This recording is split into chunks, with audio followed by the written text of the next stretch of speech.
Guys, tragis banget guys. Kisah keluarga di Tangerang Selatan. Gue barusan dapat kabar dari teman-teman di dunia fintech. Ada orang umurnya 30 tahun diri. Tetapi dia diri bukan sendirian guys. Karena ternyata pria berusia 30 tahun ini dia juga bunuh istrinya yang berusia 28 tahun. Dan pada saat yang sama dia juga ikut bunuh anak balitanya sendiri. Usia masih 3 tahun. Dia cek sampai mati guys. Balita yang tidak berdosa ini hanya karena bapaknya yang gak ada otak ini by the way terjerat utang pinjol.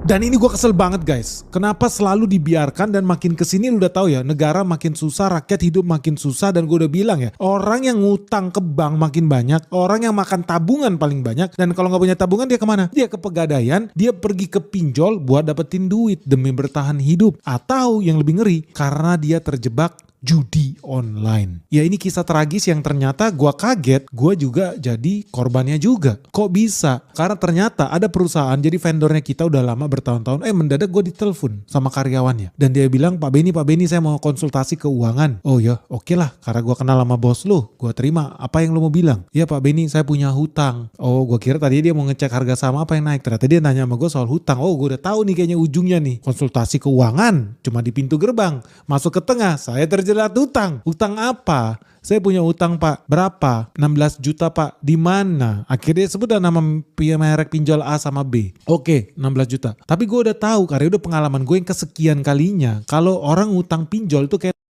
nggak ada orang pakai lu pakai udah berapa banyak? Nggak ada Pak, baru sekali coba-coba doang. Nggak ada. Pasti dia udah berkali-kali, pasti udah coba berbagai merek.